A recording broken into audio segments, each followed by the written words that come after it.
Masyaallah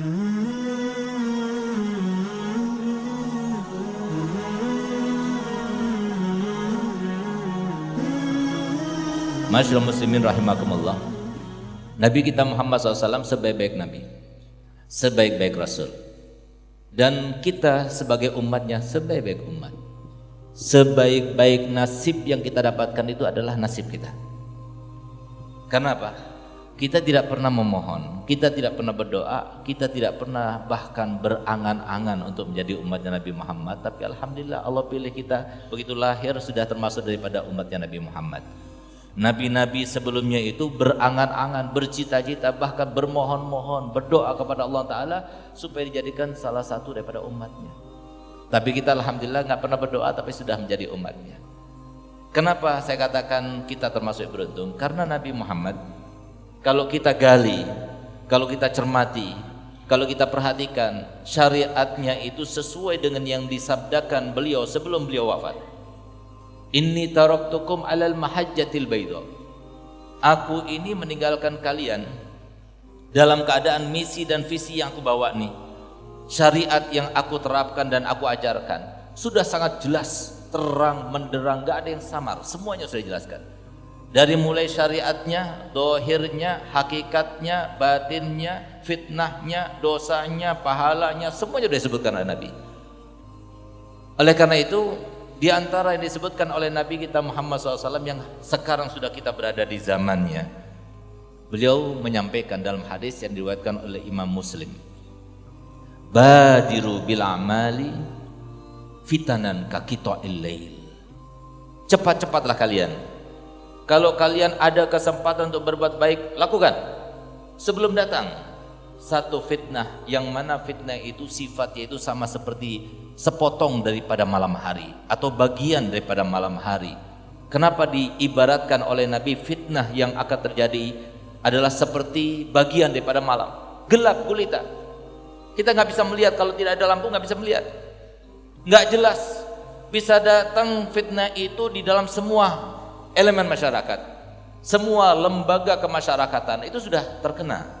Sekarang ini fitnah itu bukan hanya di tempat-tempat maksiat, tapi fitnah juga sudah berada di pendidikan, tempat pendidikan, bahkan fitnah sudah masuk ke musola, masjid-masjid.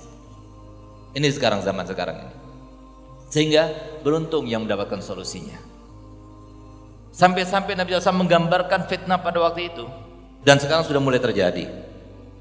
Yusbihur rajulu mu'minan wa yumsi kafir. Pada saat itu, pada pagi hari seorang itu muslim, sore harinya sudah kafir. Wa yumsi mu'minan wa yusbihu kafiran. Pada saat itu ada seorang di antara kalian itu yang sore harinya itu mukmin tapi paginya sudah kafir. Ada dua riwayat keterusan hadis itu mengatakan yabi'u dinahu bi aradin minad dunya. Mereka menjual agamanya dengan sedikit daripada barang-barang duniawi.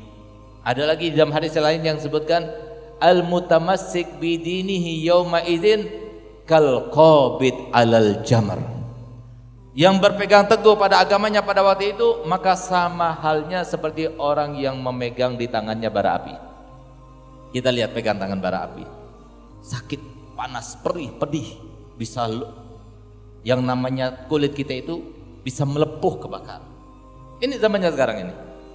Kalau kita mau berpegang teguh dengan Nabi Muhammad, berpegang teguh dengan ajaran Nabi Muhammad, dikatakan deso, dikatakan norak, dikatakan ketinggalan zaman.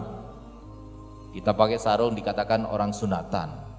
Orang kita sudah tua, masa baru sunat juga. Tapi kita nggak peduli. Biarkan, yang penting walaupun terluka, walaupun terbakar, kita itu mempertahankan agama. Sekarang ini sakit hati kita dikatain orang, sakit hati-hati para ulama itu melihat ulama yang berseru kemana-mana, kemudian ada sebagian golongan masyarakat, mungkin dari pejabatnya ataupun daripada LSM-nya dan sebagainya, yang kemudian merusak tatanan-tatanan yang dibuat oleh para ulama. Capek, sakit hati ulama. Ini zamannya yang dikatakan Nabi SAW. Mereka yang berpegang teguh dengan agamanya sama seperti orang yang memegang bara api. Orang yang berbuat baik dikata-katain, orang yang berbuat jelek juga dikata-katain. Oleh karenanya saya teringat kepada saya punya abah, yang penting sekarang Tujuan kita itu adalah meraih ridha Allah. Jangan pedulikan manusia. Ingat, manusia itu tidak menggaji kita.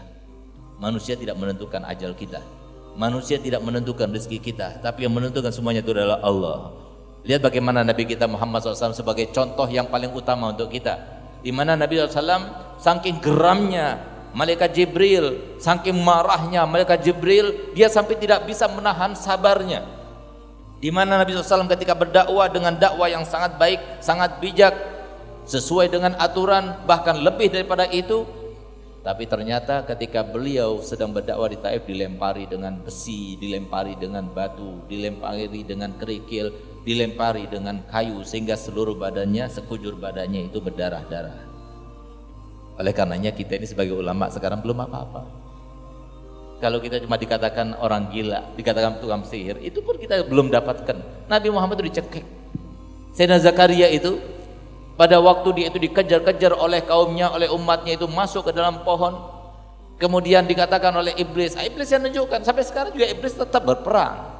Bahkan lebih pengalaman daripada iblis yang ada pada waktu Sayyidina Zakaria. Dikatakan itu, Zakaria sekarang ada di dalam pohon itu. Mana mungkin seorang manusia masuk dalam pohon? Coba lihat itu. Ternyata ada, ujung bajunya itu masih tersisa. Sehingga tampak, oh benar, kalau begitu gergaji saja, digergaji. Begitu digergaji, kena badannya, dia mengadu, aduh karena kesakitan.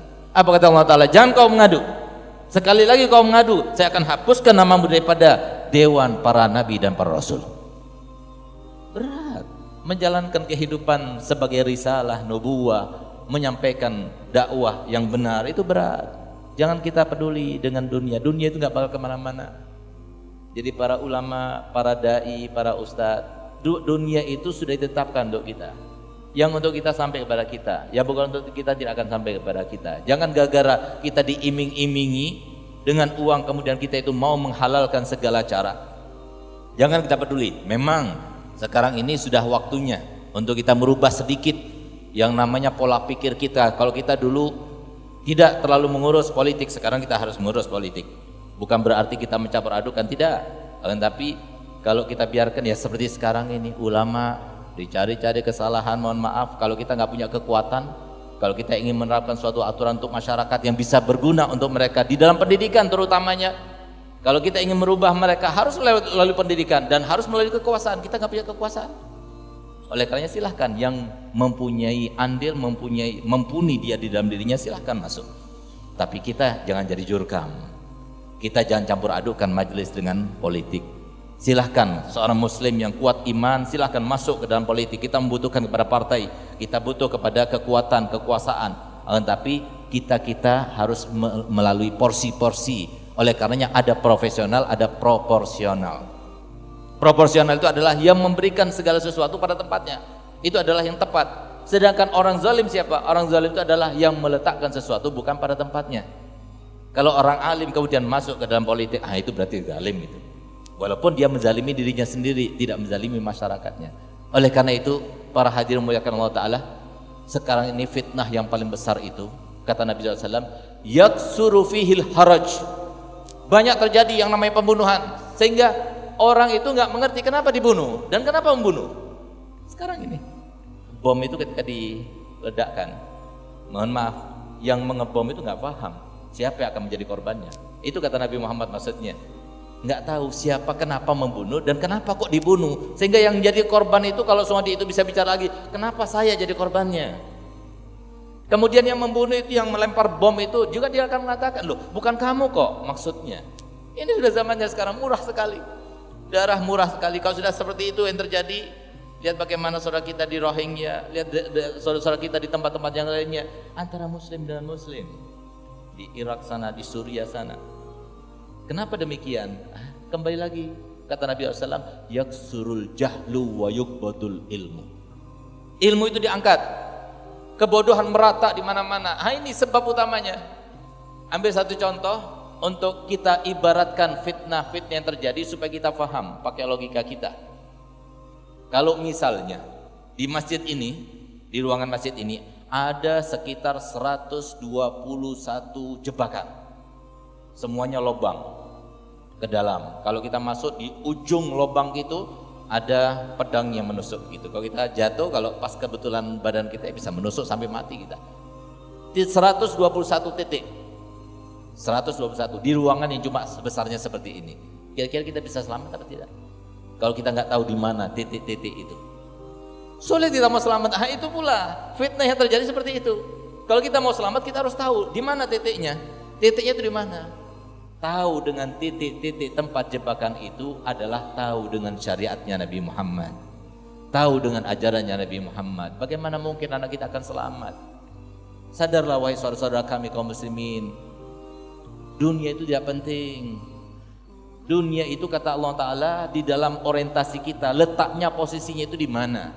Posisinya itu sesuai dengan firman Allah Ta'ala, wabtaghu fima atakallah ad-darul akhirah wala tansa nasibaka minad dunya. Jadikanlah orientasi kamu itu dari mulai pagi sampai malam itu akhirat, ridha Allah, surga, kumpul dengan Nabi Muhammad, dapat syafaat Nabi Muhammad, perhatian Nabi Muhammad, cinta Nabi Muhammad. Tapi jangan lupakan duniamu.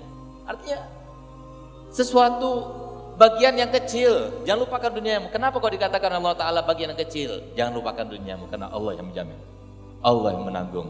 Di dalam Al-Quran tersebutkan, wa ma min dabatin fil ardi illa 'alallahi rizquha. Tidak ada satu binatang pun yang melata di muka bumi ini kecuali pasti Allah yang akan menanggung rezekinya.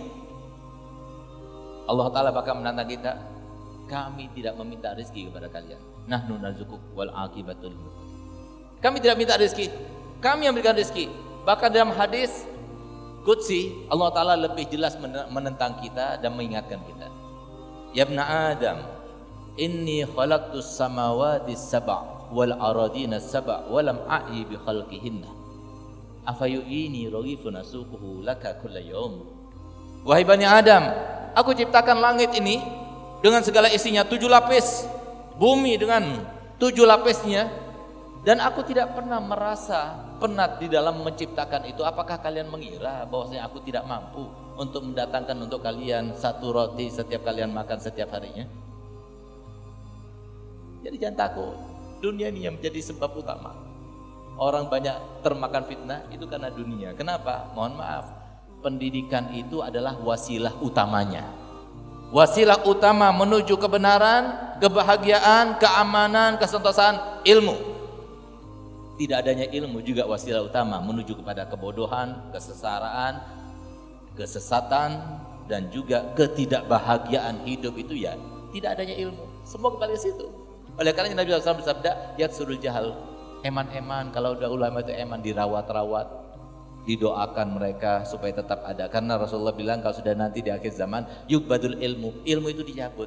Ilmu dicabut bukan langsung begitu saja ilmu hilang, tidak. Ulama yang mempunyai ilmu-ilmu yang bisa dipertanggungjawabkan, ilmu-ilmu yang mereka wariskan daripada para ulama-ulama yang soleh, itu akan dicabut oleh Allah Ta'ala. Merekanya yang dicabut, sehingga akhirnya anaknya mutunya nggak seperti ayahnya, cucunya, muridnya mutunya nggak seperti orang alim itu. Dan itu terus yang terjadi, tambah kurang mutu keilmuan, sampai akhirnya terjadi kiamat kepada mereka yang tidak pernah menyebutkan dengan lisannya kalimat Allah. Kepada mereka akan terjadi hari kiamat.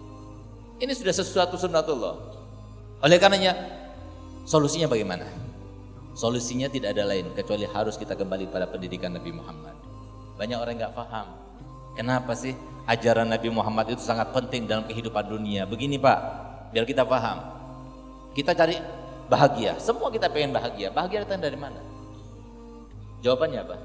Dari mana datangnya kebahagiaan itu? Allah.